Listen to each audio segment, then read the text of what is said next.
Hi, I am Judy Karbach Myers.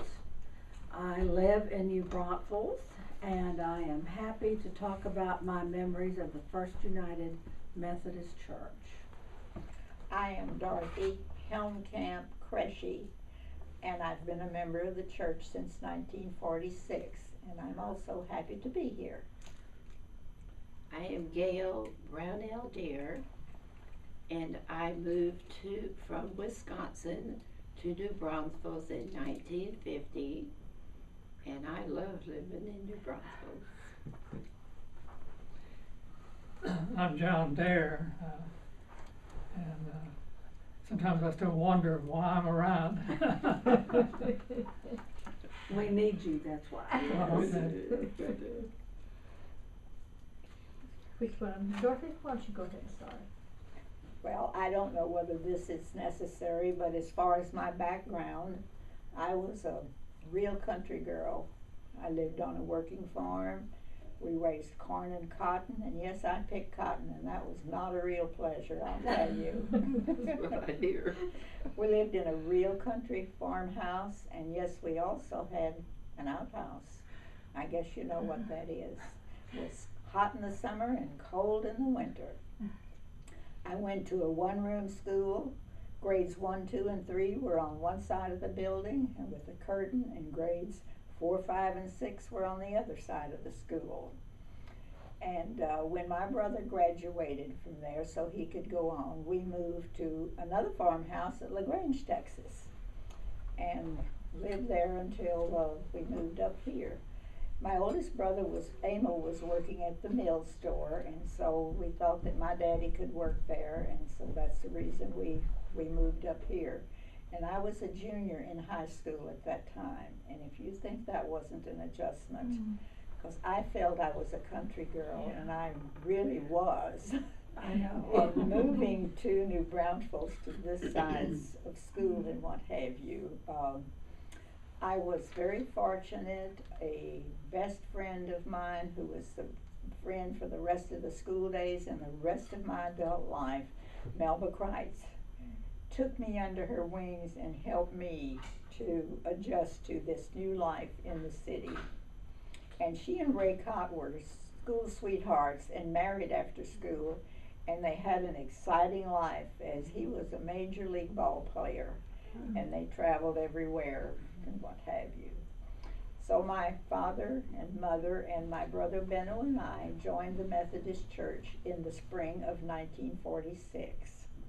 The church was quite unique. It had 2 entrances, one on each side. And I don't know the reason for the church being torn down and a new church built, because it was really a conversation piece and would have been nice to have around, but I guess we needed to have it on the same grounds and what have you. And I met my husband at a masquerade dance at the gym in the New Braunfels High School, which still stands downtown. 4 of us friends, Melba and I, we dressed as cigarette girls, and we were quite a hit. In that time, we thought we needed to have hose. We didn't have hose, so we took a eyebrow liner and drew a line down the back of our legs. Oh, cool. And people were, where did you get those hose like that? Oh, wonderful. Oh, and Kermit and I were a pair after that. We went together, and then we got married on December 7th in 1946. And we were blessed with 3 children, with Catherine, known as Kathy, on August the 12th, 1948, Curtis on December 17th, 1951, and Douglas on December 17th, 1953. 2 boys born 2 years apart on the same day and 1 week before Christmas Eve. Oh, my gosh. And that was not real good planning. They were all baptized and confirmed in the church. And I don't remember us having dinners like we have now in the church. I do remember later on the men had a pancake supper, and that was quite popular with everybody. Everybody came to the pancake supper. So I don't have much memory of World War II. I was not living here at that time. I was rather young, and I remember we only had a radio. We didn't have TV in those days.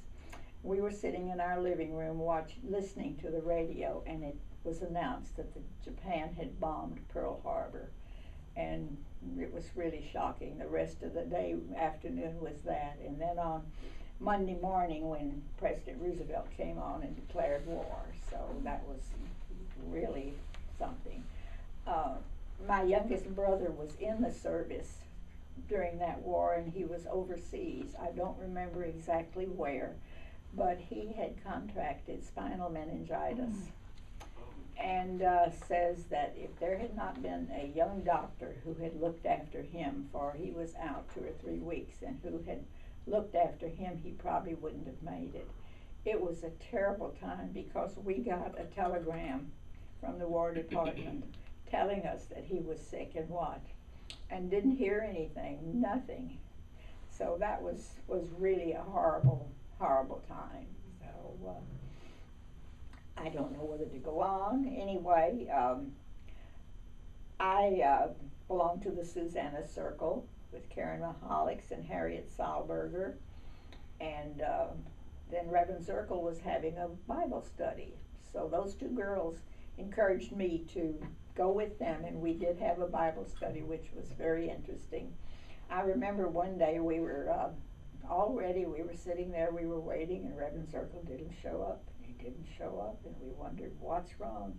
And all of a sudden he came running in. He said, "Oh, I'm so sorry. They were putting the roof on Wesley Hall."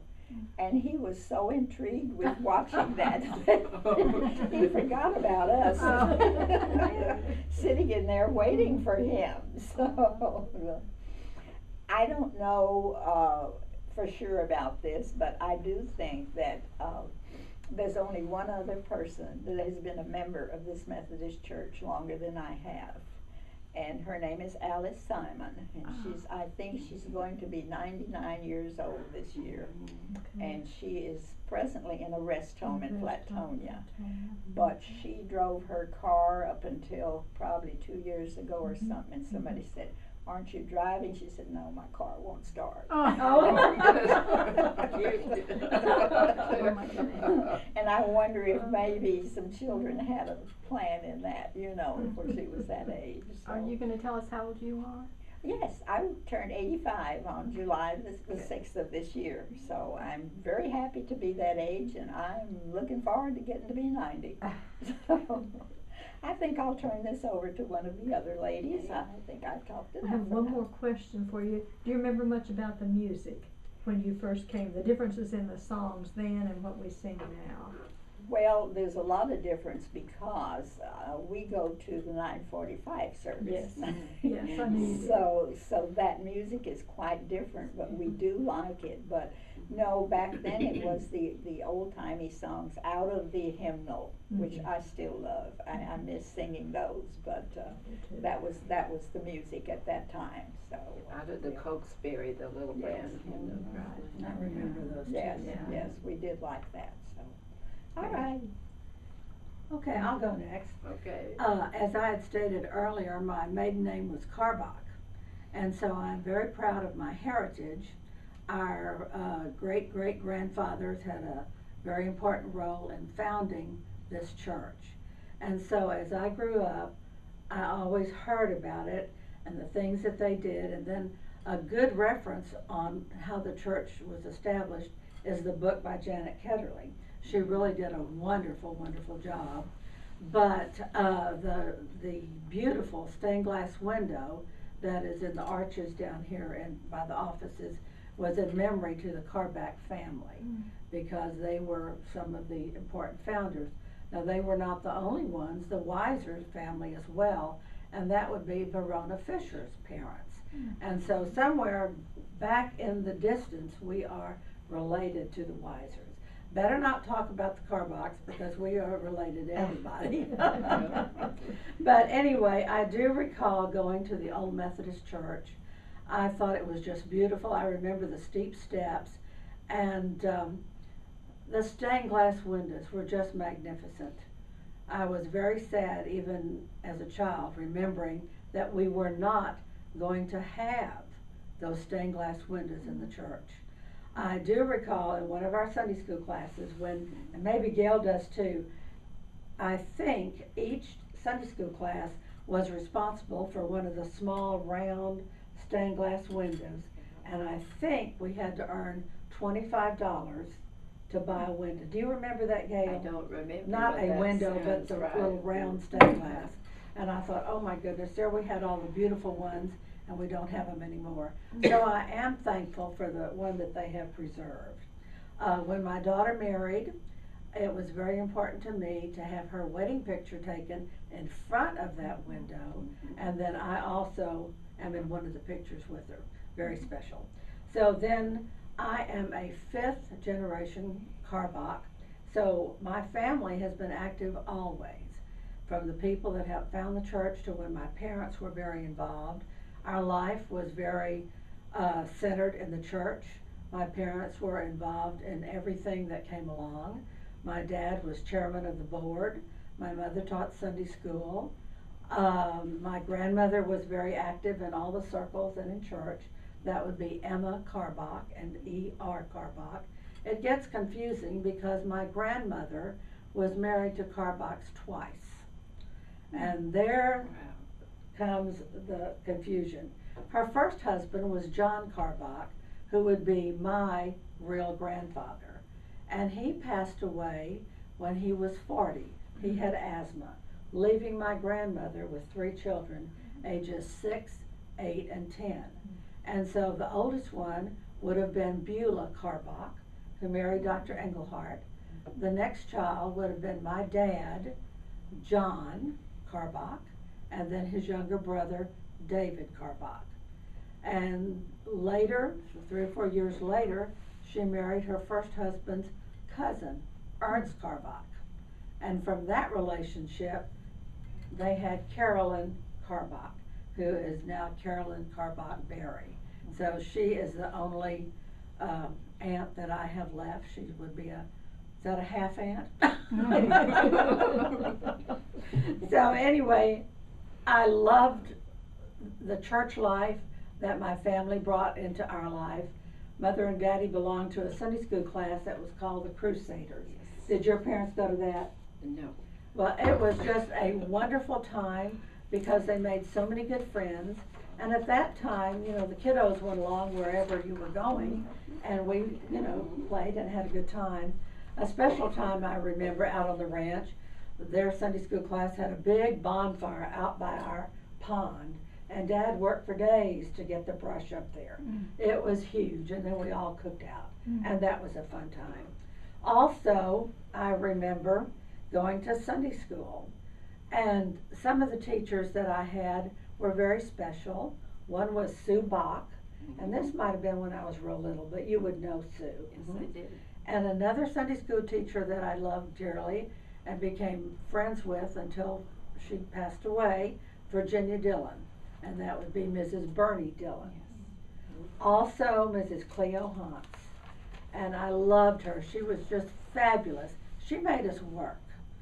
We had just gotten our Bibles, I think, in 3rd grade that year, and then she would prepare the Sunday school lesson, and at that time you had carbon paper, and she would type up questions, and then she'd put down the scripture, and we had to look in our Bibles and find the answer to the scripture. So that was a very special time and a wonderful teacher. After I graduated from high school, I went to Southwest Texas State, and that's where I met my husband. We married here in the church in 1966, moving away and returning here in 1968. We live out on the ranch that was, well, where the Karbach settlement was, where they first had church and Sunday school, and back in the 1800s, which is special. I'll have to also say this, 7 years ago, our ranch was honored by the state for having the same land and the same family for over 100 years. And so I have a bronze plaque that is special. And went to the Capitol and it was presented on the Senate floor. And then we had a picnic outside, so it was very special. I love my heritage, I definitely do. So then after my husband and I married and moved here, as I said, in '68, I immediately was asked to teach Vacation Bible School because I was a teacher. Well, that's where I met Jean Prohaska. I'm sure all of you know Jean Prohaska. And so we became good friends ever since then. Also, I taught Sunday school, and at that time, after Melissa was born, the mothers were volunteers for Vacation Bible School. I guess there was a youth director, but the mothers ran it. And so the way they started out, we had a co-chairman and then a chairman. So of course I was a co-chairman and worked my way up to being chairman and running the whole Vacation Bible School for a week, which was quite an undertaking. I was glad when my time was over, but it was fun. Then I can also remember fun times and making long-lasting friends. When Melissa was 6 months old, I don't know how we got this started. I think someone called me. There was a group of young women that wanted, this was before we knew anything about Mother's Day out, but they formed, I thought it was a Susanna Circle, but I can't remember. Or we just had a group, a Wednesday morning group, and there was a nursery provided for the children. And so we met in each other's houses, and the best thing, I mean, at that time, everybody was newly married, didn't have enough furniture, you sat on the floor, it didn't matter, you could get up. It was a good thing. And so we would have coffee, and somebody would always make a good cake. And that went on for a long time until I think then that's maybe when the circle was formed. It could have. And we became good friends, but that kind of went away as everybody's children got in school, and a lot of us were teachers, and we went back to teaching. But wonderful, wonderful memories, and some of the people that were in there at that time: Anna Williams, Karen Barganier, Marty Young, she's moved to Alabama, Lee Mathis.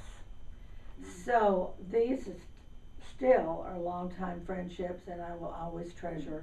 I have enjoyed being a lifelong member of the First United Methodist Church, and I plan to be here as long or longer than Dorothy. Thank you. Will catch up with me. Yes, ma'am. My story began in 1949. My family needed a new home. We lived in Wisconsin on a dairy farm, and we traveled a little while looking for a place to live.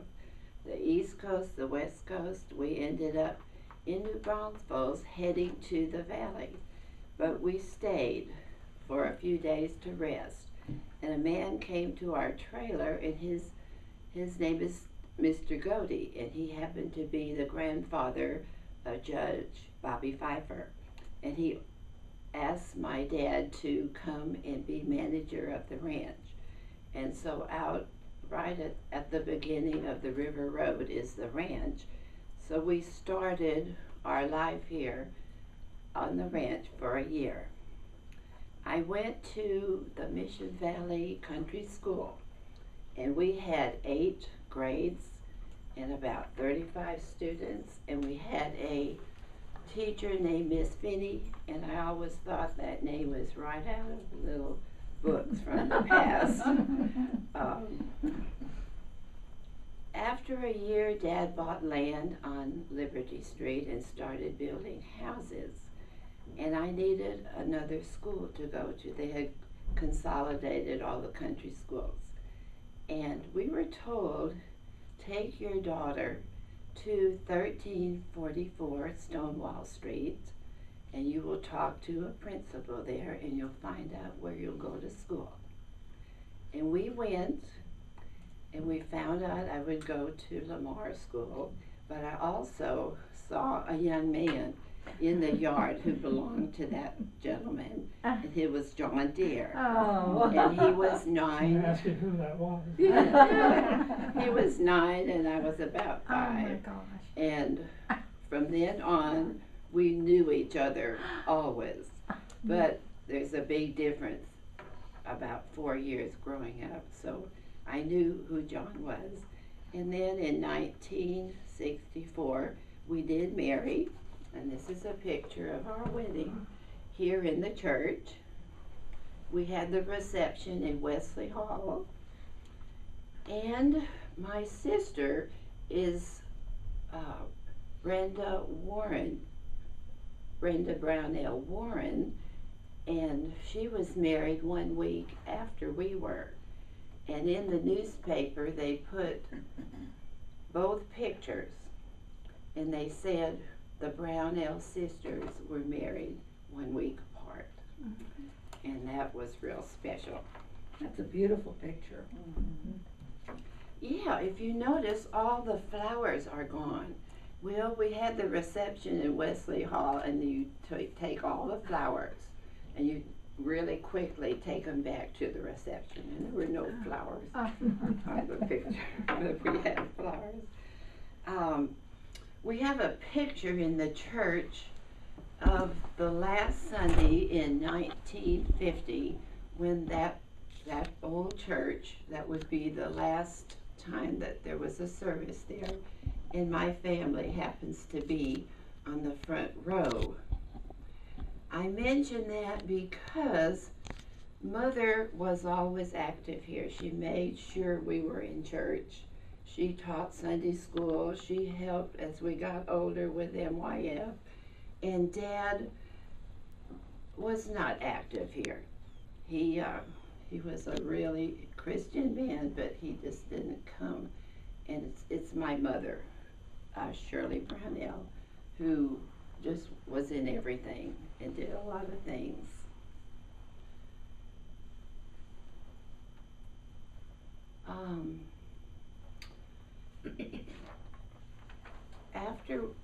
Okay, I remember some things about John. Oh, Here can it I comes.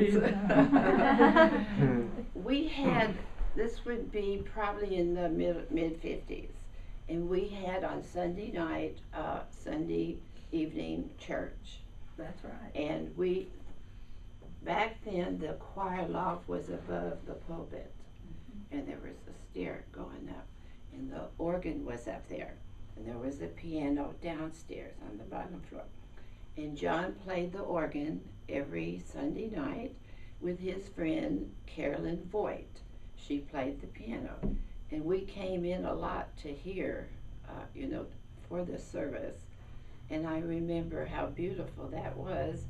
Always thought the coordination with, if John's way up there and Carolyn is way down here, and I always remember it being very beautiful.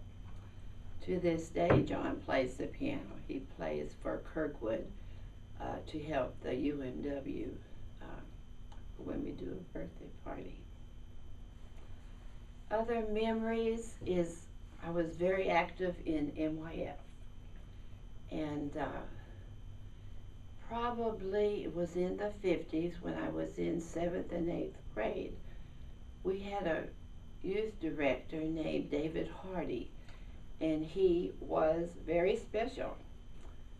He was, the kids related to him. He did leave after a while, but when he was here, it was very special. Then we had the word deaconess. Nowadays, there are not many deaconess around, but we had a deaconess here who was in charge of the Sunday schools, and she had a lot to do with the youth, and her name was Pauline Abel. Abel, yes. And she happened to be close to my mother, so she'd be out at the house quite often. And that's kind of unique. We had younger people, but she was older, and it was just a kind of a very special time that she just brought things that, probably younger people couldn't bring. I remember there were, we had quite a few, almost every year, revivals. And when I was in high school, probably a junior, I came to the revival, and I brought a friend. Her name was Janet Sefty, and I had a feeling that God was telling me to walk down the aisle, and that's when I first remember wanting to be close to him, and so that's a real special memory. John, of course, was born in New Braunfels, and some of his history on his mother's side, there are Gables, and we took his grandmother down to Indianola many years ago because the Gables came over with Prince Songs to help just form New Braunfels. So he is you're really old descendant. Yeah, sometimes I feel like And it's been fun to be in the Doerr family. They're kind of related to everybody. That's right. And when I was newly married, I remember saying something about someone. That was not a good thing because that somebody was related. So I'm a little more careful about that. We left New Braunfels when we married in 1964 to have a life, and he was a chemist at Dow Super in Lake Jackson. Then he had a job there, and it was a government job, and when it was over, we went to Wharton Junior College, where he was head of the chemistry department. And we have one daughter, Judy. And when we lived down in Wharton in Lake Jackson, it's this flat. And we were raised in the hill country. And we always knew we were coming back to New Braunfels. And we came back 12 years ago in 2001. And wouldn't live anywhere else. Jumped right into the church again. My friends told me, Gayle, you cannot go home. And I thought, I don't believe that. And so the way you come home is you just jump into something. And what I jumped into was the UMW. And there's a lady here, Patsy McElroy, and she was raised in Wharton. And so we knew her from '68. And when we came up here, she knew I was here and called us, and we were here on a Monday, and by the next Wednesday she had John signed up for the choir. So, and then I started playing handbells, and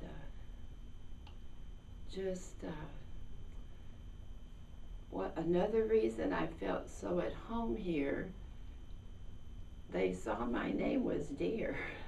And I mean, real quick, there were people saying that Mr. Doerr, his dad, had been their principal, or so many different connections. And then they'd ask me who I had been, a Brownell, and Mother was so active here, and there were some people here who knew her. The first circle I went to was at John Lowry, Anna Lowry's home, which was the parsonage. And I walked in, and I had just been here a month. And this woman said, "Oh, there is Shirley's daughter." And it was Viola Kennedy. And so that sort of thing happened all the time. And we're glad to be back. The church was a big, big part of my life at John's. And We're glad you're back too. Right. Because Gayle and I graduated from New Braunfels High School together in 1961. we did. And there's a group of girls that have formed a bond, and we get together about 4 times a year and have a wonderful time and reminisce, kind of like we did today. So we're glad Gayle is back for that. And Judy and I were friends All probably right. from the day we got here in 1950. We do go back a long way. And I do remember she had slumber parties out at the Oh, ranch. yes. But I had her over. I remember. We lived on the Green Road in high school, and we had a trailer. It was the original trailer, Spartan trailer, that we brought from Wisconsin. And I remember, I love that. And I had Judy, and I had a slumber party. Spent the night, yeah. But I wanted to go to sleep, and Julie said this was a slumber party. Stay awake. So we stayed. The slumber parties that I had were fun because it wasn't in the house. At that No. time, we had a hunter's Yes, cabin. it was. And so Daddy felt that it was safe because it was past our house, way out on the ranch. Mhm. You know, in that day and age, everything was okay. And Yeah. so we stayed in that old hunter's house I and remember. had such a wonderful Yeah. time, many times. And yes, we used an outhouse. Well, we had a great time growing up in this small town. It was 15,000 average, and it was safe here. And It was a wonderful place to grow up. As I came into town this morning, you probably saw it too, how pretty the decorations are on the plaza, and then they're putting the Christmas decorations up on the bridge. But as I recall, as a young child, all the stores that were downtown, that's where you did your major shopping. And it just seemed colder in those days, as you would park and get out, the wind was blowing, and at Christmas, they'd have the decorations across the street. And it was just such a special time. You didn't go into San Antonio very often. not very often, no.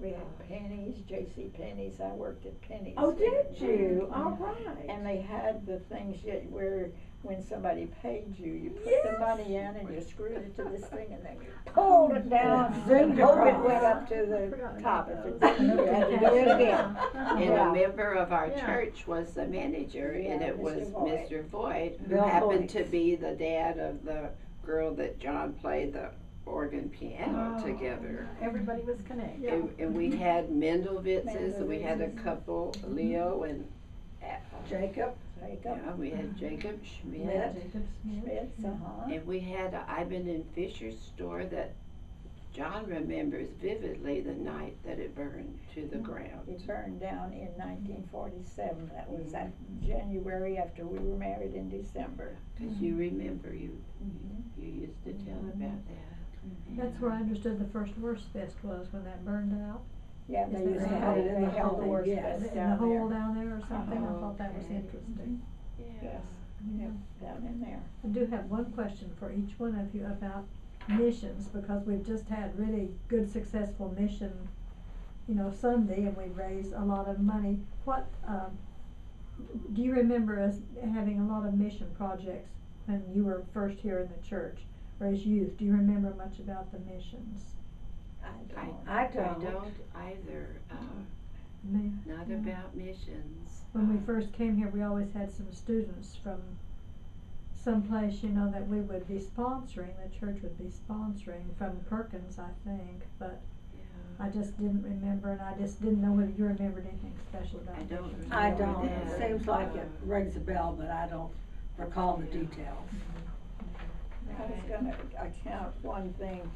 This was when Kathy must have been about 3 or something. We didn't have the boys. And one Sunday, for some reason, I couldn't take her to Sunday school. So I asked Kermit to take her to Sunday school, and he didn't come back, and he didn't come back. And finally he came back, and I could tell when he walked in the house something was wrong. And I said, well, where were you? She wouldn't stay by herself. I made the mistake of saying, well, were there any other mothers there?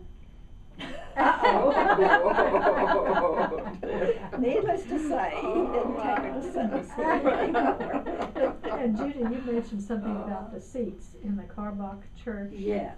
That would be an interesting experience too. Well, wouldn't it? the way I remember it, I'm sure there were some pews, but also they had the old wooden like theater seats.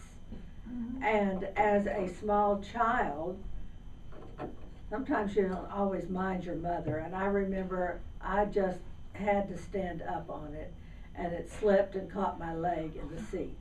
And then I was hollering, and my mother said, "You be quiet.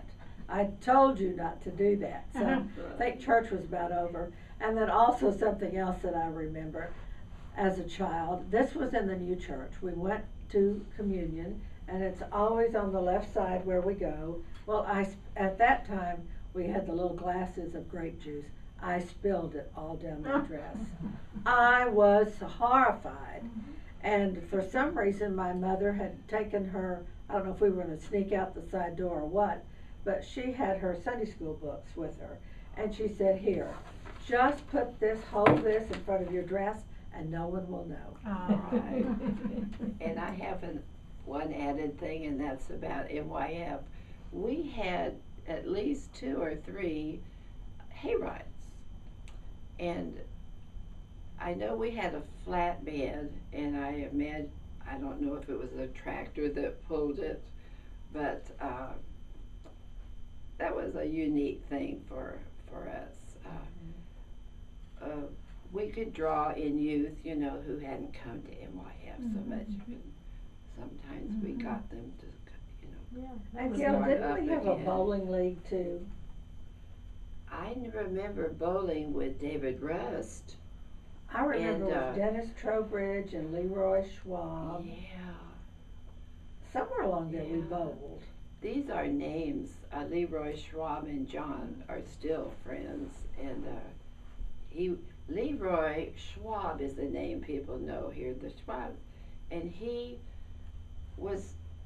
we had a senior NYF and a junior NYF, and Leroy would kind of be the leader of the younger kids. Right.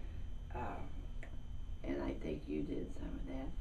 And in NYF, we always tried to sing a little bit. And I remember nobody played the piano, and I played the piano a little. And so I was allowed to help, and I could only do the right hand. But Lily of the Valley, I can remember y'all being can my still very favorite. Do you remember at NYF every Sunday night, one of the parents was responsible for a meal? Absolutely. We had a lot of sloppy joes. We really did. And I hope it's all right to go back and forth, but someone mentioned that we didn't have a whole lot of dinners here, but that the Methodist men did pancake dinners. Well, there's a picture here, and John tells this story. He remembers it better than I do, that I was a freshman in high school. He was a freshman in college, and I was serving pancakes to, I guess a lot of us were. And he remembers that girl, and he said, well, I can't date her. She is a freshman in high school, and I'm a freshman in college. And we never did get back together until I had gone to college again. I don't think we showed Dorothy's wedding picture in the old church, and Dorothy was in when we had our 150th celebration, her picture was celebrated. I mean, it was up in our display case, and it was part of our celebration for that year. Well, speaking of weddings, you have such fancy weddings these days. Well, ours was not. It was just immediate family, and we walked across the street to Seidel Studio to have our pictures taken. We didn't even have cameras in those days. And then, I don't know if anybody remembers the Oasis? Oh, yes. yes. And then we went for a family dinner to the Oasis. Okay. I was really sad when they tore the Oasis Well, it down. then became the Elks Club. Yeah, And then That's it where our was reception really, was too. yeah. And then it became an antique An shop. antique before shop. they Antique shop. tore It was tore a it neat down. place, Yeah. and they tore it down and It built was that beautiful. great big hotel or motel or whatever it is, I don't know. Yeah, I don't Oh, I remember one other thing. We were talking briefly about the Methodist men and how active the group was. And I believe this was in 1949, because I remember in one of our archives meetings, we discussed this with Bobby Allen. And I have and I think the copy of the invitation or the write-up is in one of our books. But the Methodist men put on a womanless wedding. Oh, yeah. And it was at the gym on the corner of Mill Street, across from the old high school. And if it was not funny, even at that age, I guess I was 7, these men, these women worked together on the costumes. My daddy was the bride. It was comical. And it was a fundraiser, you know, like all the pancake supper were. Right. But if that is not in the archives, I'm going to cut it out of a scrapbook that my mother has and bring it. It has to be here. Do you know, Margaret, is it in the book?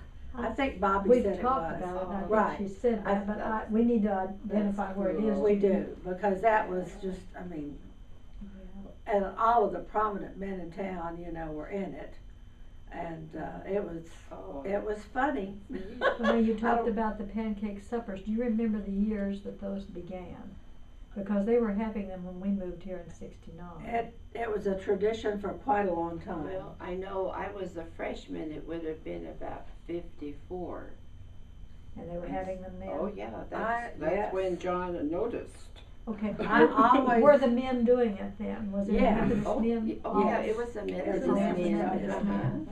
Yeah. It didn't change until later, because I remember our Sunday school class took it over.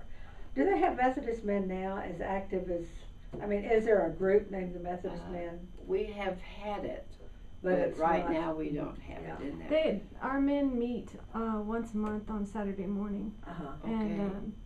they have projects, but it's not a weekly thing. Yeah, it was very important in the lives of the men years ago, and, you know, There once were again. men's Sunday school classes. Yes, that's Yes. right. Mhm, mhm. Yes. and The those- ladies' Sunday school, the men's Sunday school, right. Mhm, mhm. Yes, Wonderful times. yes, they were, wonderful memories. Thank you so much. Do you have other memories you would like to bring up? Anything you want. Do you remember who the pastors were during that? Oh, yes. one? I'll say a couple of them. Uh-huh. In 1950, at the last service in the old church was Darrell Gray. And Darrell Gray stayed here several years. That was one of the reasons my dad is sitting there. He had a connection with Darrell Gray. He was a wonderful man. I also remember Gus Schulze. And he was there when I was in, I guess, at the impressionable age, because when I married, I wanted him to be one of the ministers. And I think, can't remember, was it Adair that was the other one? Oh, Adair? Adair. Joe Adair was pastor when we came So here that in would 69. probably, okay, because I married in '66, so Gus Schulze and he officiated at the wedding. And then, of course, Harold Zirkle was fabulous. Yeah. He was our Sunday school We were- teacher, and I mean, we would not miss. If we were sick, I think we came. He was just the best. He was here about 13 years. Yes, he was. wasn't I He think was one here of the our longest of longer- any pastor longest, we've ever yeah. had, I believe. And Mary was so talented. I can remember special occasions, Easter, Christmas, she would draw pictures as he preached. She did the, Wonderful. And in my living room, I have a large painting of hers because Mother was raised in Wisconsin, and she went to Mary Zirkle and commissioned a picture of snow and that sort of thing. Well, I told Mary about this when we had our 150th anniversary. She said, well, you have a very rare painting because I don't do snow. And I did that for your mother, How so. special. I have one of her blue I bonnets. do too. And she excelled Yeah. at the Yes. blue bonnets. I'm so Yes. proud of it. Blue bonnet and windmill. Yes, Did any of you work on the kneelers that Mary designed? I didn't. No, No, I wasn't here then, No. yeah. The communion kneelers, Yes. and Mary's the one that drew the Project. pictures for those, Mhm. and I think the Joyce needlepoint. Borchers Joyce Borchers was, yes. was Donna probably, Bruns and a lot of the, were probably very Mary instrumental, Keys. in Mhm. getting those and put the together. needlepoint kneelers, beautiful. Yeah, they are, and we have history on that here that we need to get out in the church also. And the minister that married us he was an associate, a Reverend Katner actually did the main part of our marriage. He was a friend of Dad's and he was retired. And then Reverend Roy Mays was the main pastor here. Mhm. And who are some others?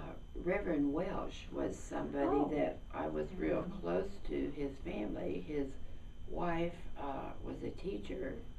And maybe you their had daughter her Donna too. was in our class.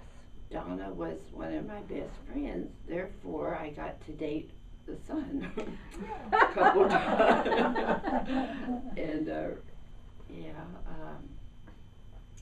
some of the names just aren't rolling off my tongue. You've gotten most of the ministers I've heard people talk about anyway. From There's a D. Ray Allison. D. Ray was here right after Doerr, Yeah. and then Harold Zirkle. Yeah. Reverend Gray was really popular, I can remember. Wasn't it Harold Zirkle that started the little puppet Leviticus? Oh, yes. Yeah. And I can remember Oh. Melissa was little, and so he had a little children's service or something, 'cause He started the children's services. and I know Melissa looked forward to that. And I remember this one time he picked her up in his arms and, you know, Leviticus talked to her. So it was very special. And he's the one that started the little box. Do you remember Harold had that little Yes. box? Yes. And the kids would bring him something and he'd have to make a sermon, whatever they brought. And one time one of them brought a pill bug and he said, oh. So this one's difficult, they just ate all my flowers or something, so. But, I'd forgotten about that. yeah, I do remember those. Mhm. I think everyone looked forward to those little impromptu services. Adults as much as the children. That's right. Thank you all so much. Do you have other memories you'd like to share? If you think of Thank something you. else, write it down and we'll get it written in our archives to go with this. All other right, thing. all right. Thank you so much for Thank- having us. thank It you was very wonderful. much. Thank you. Yes. Wonderful. Yes. Yes.